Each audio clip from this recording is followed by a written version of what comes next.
કચ્છમાં વેલસ્પનની જમીન ફાળવણીમાં ગેરરીતિના કેસમાં એસીબી દ્વારા પ્રદીપ શર્માની ધરપકડ થઈ છે. એસીબીએ ગત મોડી રાત્રે 3 વાગ્યે જ તેમના ઘરેથી ધરપકડ કરી હતી. વેલસ્પન કંપનીને જમીન ફાળવવા સંબંધિત કેસમાં પ્રદીપ શર્માએ સત્તાનો દુરુપયોગ કરીને લાખોનો નફો મેળવ્યો હતો. પ્રદીપ શર્મા કચ્છના કલેક્ટર હતા ત્યારે નિયમોમાં ફેરફાર કરીને વેલસ્પન ગ્રુપને સસ્તા ભાવે જમીન ફાળવી દીધી હતી. તપાસમાં બહાર આવ્યું છે કે વેલસ્પન ગ્રુપ દ્વારા પ્રદીપ શર્માની પત્નીને લાખો રૂપિયાનો લાભ કરી અપાયો હતો.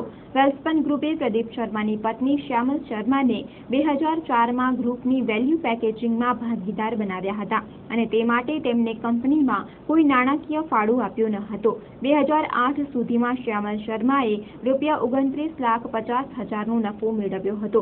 વેલસ્પન કંપનીને જમીન ફાળવવા સંબંધી આ કેસમાં પ્રદીપ શર્મા ઈડીની ઝપટે પણ આવ્યા છે. પ્રદીપ શર્માની દહેગામમાં આવેલી 0.71 હેક્ટર જમીન અને ગાંધીનગરમાં આવેલા બંગલાને એન્ફોર્સમેન્ટ ડિરેક્ટોરેટ દ્વારા ટાંચમાં લેવાયો છે. ઈડી દ્વારા ગુજરાતમાં આઈએએસ અધિકારી સામે કેસ કર્યો હોય તેવો આ પ્રથમ કિસ્સો છે.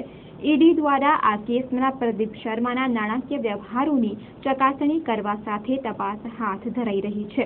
પ્રદીપ શર્માએ રાજ્યની તિજોરીને આશરે ₹1.25 કરોડનું નુકસાન પહોંચાડ્યું હતું.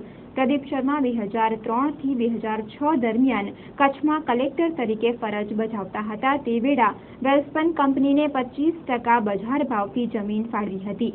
આ સમયે જમીનનો બજાર ભાવ ચોરસ વાર દીઠ ₹60 થી ₹70નો હતો, પરંતુ પ્રદીપ શર્માએ વેલસ્પન ગ્રુપને ચોરસ વાર દીઠ ₹15 થી ₹18ના બજાર ભાવે જમીન ફાળવી હતી.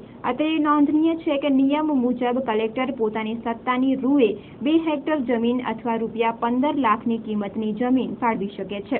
આ મર્યાદા કરતાં વધુ જમીન ફાળવવાની હોય તેવા કિસ્સામાં કલેક્ટરે રાજ્યના મહેસૂલ વિભાગની મંજૂરી મેળવવાની રહે છે.